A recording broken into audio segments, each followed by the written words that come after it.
आज आपण पाहणार आहोत प्रॅक्टिस सेट 36 सराव संच 36 क्वेश्चन 1 सिम्प्लिफाय सोपे रूप द्या।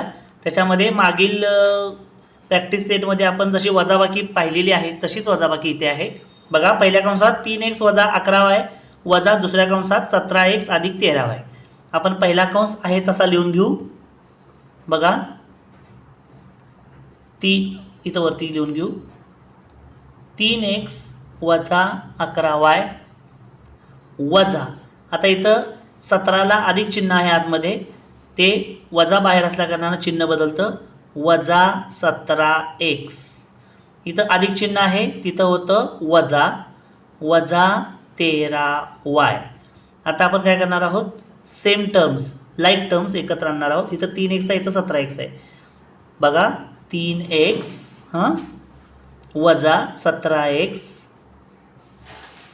पुन्हा वजा 11y, पुन्हा y कुठे इथे आहे बघा, वजा 13y। बघा, आता याच्यामध्ये आपण हे लाईक टर्म्स एकत्र आणले, याचा आपण विचार करू।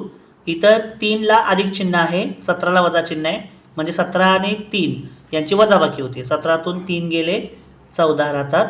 इथं x आहे म्हणून तर x मी लिहितो। 17 मोठी संख्या आहे म्हणून मोठ्या संख्येचं चिन्ह उत्तराला देतो, वजा 14x। इथे बघा 11y आणि 13y आहे, 13 आणि 11ला दोन्हीकडे वजा वजा चिन्ह आहे, म्हणजे त्याची बेरीज होणार, पण समान चिन्ह जे आहे तेच त्या बेरजेला असणार आहे।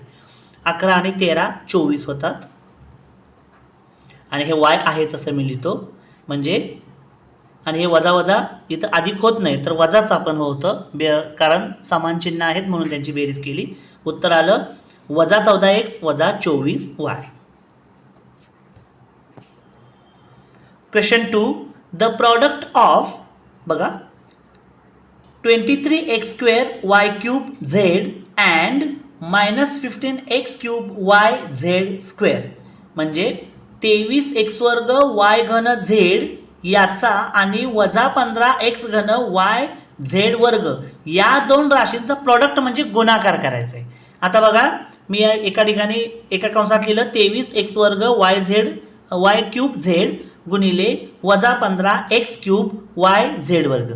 आता यांचा मी गुणाकार करतो। पहिल्यांदा 23 आणि 15चा गुणाकार करतो, तो गुणाकार येतोय 345, यांचा गुणाकार येतोय 345। आता इथं 23ला अधिक चिन्ह आहे, चिन्ह नसतं तेव्हा अधिक असतं लक्षात ठेवा। या ठिकाणी 15ला वजा चिन्ह आहे, म्हणजे अधिक गुणिले वजा बरोबर वजा येतं, मग मी इथं वजा 345 लिहिलं। आता इथं x आहे, इथं x आहे म्हणून मी इथं x लिहितो। बघा, इथं x चा वर्ग आहे, म्हणजे x चा घात 2 आहे, आणि इथं x चा घात 3 आहे, त्यांची आपण काय करतोय नियमाप्रमाणे बेरीज। 2 अधिक 3 किती होतात 5, ते मी इथं लिहितो 5। त्यानंतर y लिहितो, y इथं बघा y च्या डोक्यावर 3 आहे, म्हणजे घात किती आहे 3 आहे, इथं y च्या डोक्यावर घातच दिलेलं नाही म्हणजे 1 असतो, हे लक्षात ठेवा। मग आता इथं 3 आणि इथं 1 किती होतात 4, इथं त्यांची बेरीज 4 लिहितो। त्यानंतर मी z लिहितो, z या ठिकाणी z च्या डोक्यावर काहीच नाही, म्हणजे इथं किती घातांक असतो 1, इथं z च्या डोक्यावर 2 आहे, घात किती आहे 2 आहे, यांची बेरीज करू, 1 अधिक 2 किती होतात 3, हे उत्तर। आता प्रश्न तिसरा पहा, सॉल्व द इक्वेशन, खालील समीकरणे सोडवा। त्याच्यात पहिलं समीकरण दिले त्यांनी 4x + 1/2 1/2 is equal to 9/2, 4x अधिक 1/2 बरोबर 9/2। सुरुवातीला आपण काय करूया, हे 1/2 आहे याचं पक्षांतर करूया, ह्याला बरोबर चिन्हाच्या उजवीकडे आणूया, पण उजवीकडे आणताना 1/2चं इथं +1/2 आहे, तिकडे आल्यानंतर -1/2 होतं, हे लक्षात ठेवा। उदाहरणात बघूया आपण, करूया आता। 4x बरोबर हे 9/2 आहे तसं लिहून घेतो, 9/2। आता इथं अधिक आहे ती इथं घेतो उलटं वजा, आणि हे 1/2 असं लिहितो। आता आपण याची काय करूया, वजाबाकी करूया। बरोबरच्या खाली मी बरोबर चिन्ह लिहितो, इथं 4x आहे तसं लिहितो। आता बघा, इथं 2 आहे, इथं 2 आहे, म्हणून छेदात मी काय करतो 2 आहे तसं लिहितो। इथं 9 आहे आणि इथं वजा, आणि इथं 1 आहे, याचं उत्तर काय येतं बघा, 9 वजा 1 8 येतं, 8/2। आता 2च्या पाड्यात 8 आहे म्हणून आपण त्याला भाग लावूया, बे एके बे, बे चोक 8, म्हणजे उत्तर याचं येतं फक्त 4। म्हणजे काय येईल बघा, 4x बरोबर फक्त 4 आलं। आता मात्र इथं एक्सची किंमत काढायची आणि 4 हे 4 आणि एक्स याच्यामध्ये गुणाकार आहे, म्हणजे 4 गुणिले एक्स आहे. म्हणजे एक्सची किंमत काढताना हे जे 4 गुणाकाराच्या रूपात आहे ते इकडे भागाकाराच्या रूपात जातं. म्हणजे असं होतं बघा, एक्स बरोबर हे 4 आणि छेदात हे 4, म्हणजे वरती 4 खाली 4 आहे. आपण त्याचा भागाकार करूया. 4 एके 4, 4 एके 4, म्हणजे उत्तर येईल 1. या समीकरणाचं उत्तर आहे एक्स बरोबर 1.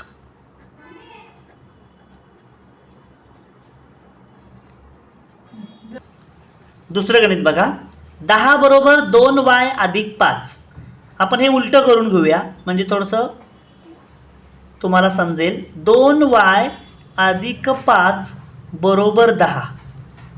आता आपण काय करूया, हे 5 इकडे पक्षांतर करून बरोबर चिन्हाच्या उजवीकडे घेऊया. म्हणजे काय होईल बघा, 2y बरोबर 10 आहे तसंच घेऊया आणि हे अधिक 5 इकडे वजा 5 करूया आणि यांची वजाबाकी करूया.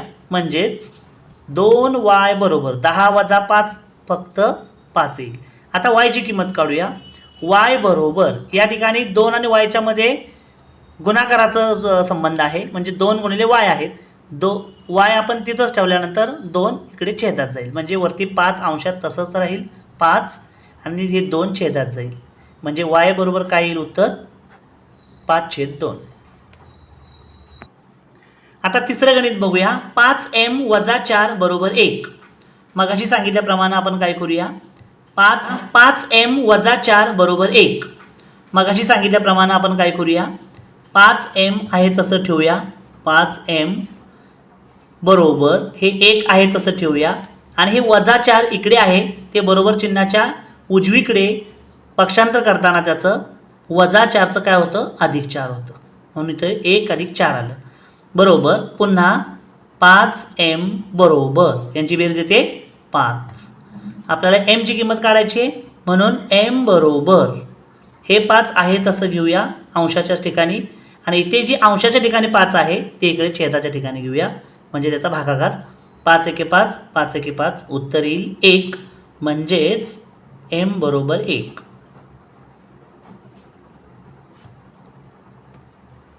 चौथं गणित बघूया.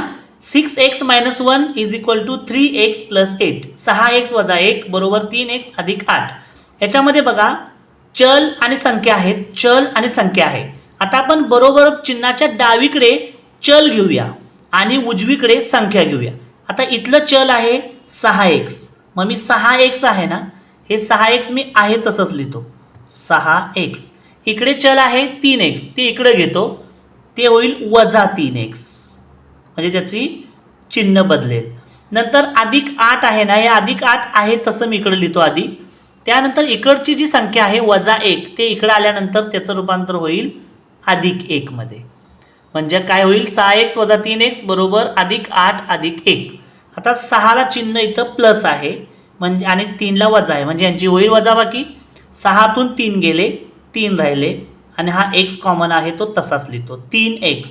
या 3xला चिन्ह मात्र मोठ्या संख्येचं अधिकच राहील, नाही दिलं तरी चालेल. आता 8ला चिन्ह इकडे बघा अधिक आहे, 1ला चिन्ह अधिक आहे, समान चिन्ह आहेत. आपण यांची बेरीज करू. 8 आणि 1 9. याचंही चिन्ह तुम्ही दिलं चालेल, नाही दिलं तरी चालेल, कारण अधिक चिन्ह दिलं तरी चालेल, नाही दिलं तरी चालेल. आता इथं 3x बरोबर 9 असं उत्तर आलेलं आहे. आपण x ची किंमत काढणार आहोत. x बरोबर हे 9 आहे तसं आपण लिहून घेऊ आणि त्याच्या छेदात 3 येतात, इथं आपण 3 घेऊ. आपण याचा भागाकार करू. 3 एके 3, 3 त्रिक 9, म्हणजे x बरोबर या समीकरणाचं उत्तर येतं 3. आता पाचवं गणित बघा. 2 कंसात x वजा 4 कंस पूर्ण बरोबर 4x अधिक 2. याच्यामध्ये पहिल्यांदा कंस सोडून घेऊया. 2 गुणिले x उत्तर येतं 2x, हे वजा इथं लिहितो. पुन्हा 2 गुणिले 4 बेचोक 8 उत्तर येतं, पुढे आहे तसं लिहितो 4x + 2. त्याच्यानंतर बघा आता आपण मगाशी सांगितल्याप्रमाणे आपण काय करू, बरोबर चिन्हाच्या इकडे सगळे चल ठेवू, इंग्रजी अक्षर ठेवू आणि बरोबर चिन्हाच्या उजवीकडे आपण सगळ्या संख्या ठेवू. इथे बघा किती आहे 2x आहे, इथं मी 2x लिहितो 2x. हे 4x इकडे आल्यावर होईल वजा 4x बरोबर हे +2 पहिल्यांदा आहे तसे लिहून घेतो, +2. हे -8 बरोबर चिन्हाच्या उजवीकडे आल्यावर होतात +8. आता बघा इथं 4ला चिन्ह वजा आहे, 2ला चिन्ह अधिक आहे. 4ला वजा, 2ला अधिक, म्हणजे ही चिन्ह भिन्न आहेत, म्हणजे यांची करायची वजाबाकी. 2तून 4 जात नाही, 4तून 2 घालवलं तर उत्तर येतं 2 आणि हा x आहे तसा येतो. परंतु मोठी संख्या 4 आहे म्हणून 4चं चिन्ह वजा ते इथं उत्तराला द्यायचं आहे. बरोबर इथे बघा 8 आणि 2 दोघांनाही अधिक चिन्ह आहे, दोघांची बेरीज होते 8 आणि 2 10 आणि त्याला चिन्ह पण समान जी चिन्ह आहेत ते त्याला द्यायचं अधिक. आता 2x बरोबर +10 -2x = +10. आता x ची किंमत काढताना काय करायचं, x बरोबर आता इथं वजा चिन्ह मात्र खाली असंच घ्यायचं, इथं x लाच द्यायचं 10 आणि हे जे 2 आहे हे 2 इकडे छेदात घ्यायचं. आता आपण भाग लावू, बे पंचे 10 म्हणजे उत्तर आलं -x = 5. आता असं उत्तर आल्यानंतर हे जे मायनस चिन्ह आहे ह्याला -1 ने आणि 5ला -1 गुणू. बघा हे -x आहे, -x गुणिले -1 = जर बरोबर चिन्हाच्या डावीकडे असणाऱ्या -x ला -1 ने गुणलं तर आपण 5ला पण -1 ने गुणू, -1. आता दोन्ही बाजूला बघा, इकडे पण -1 इकडे पण -1 आपण काय केलं, गुणलं. मग उत्तर काय येतं, मायनस मायनस प्लस, इथं प्लस आलं आणि x वंदा x म्हणजे x एके x आलं. इथे बघा 5 एके 5 आलं, ह्या 5ला इथं प्लस साईन आहे, इथं मायनस आहे, प्लस इंटू मायनस मायनस, म्हणजे बघा +x = -5 म्हणजेच याचं उत्तर आलं x बरोबर -5. हे त्याचं उत्तर. 6वं आणि शेवटचं गणित बघा, 5 कंसात x अधिक 1 कंस पूर्ण बरोबर 74. आता पहिल्यांदा कंस सोडून घेऊ म्हणजे 5नं प्रत्येक पदाला गुणू. 5 गुणिले x उत्तर येईल 5x अधिक 5 एके 5 बरोबर 74. आपण आता या ठिकाणी हे 5 इकडं बरोबर चिन्हाच्या उजवीकडे घेऊ. बघा 5x बरोबर हे 74 आहे तसं लिहू, 74 अधिक 5 इकडे आल्यावर काय होईल, -5 होईल बरोबर 5x बरोबर 74 मधून 5 गेले किती राहतील, 69 राहतील. पुन्हा बघा आपण x ची किंमत काढू. आता 5 आपण इकडे छेदात घेऊ, 69/5. आता 5ने 69ला भाग जात नाही, मग उत्तर हे असंच ठेवायचं, x बरोबर 69/5 हे त्याचं उत्तर.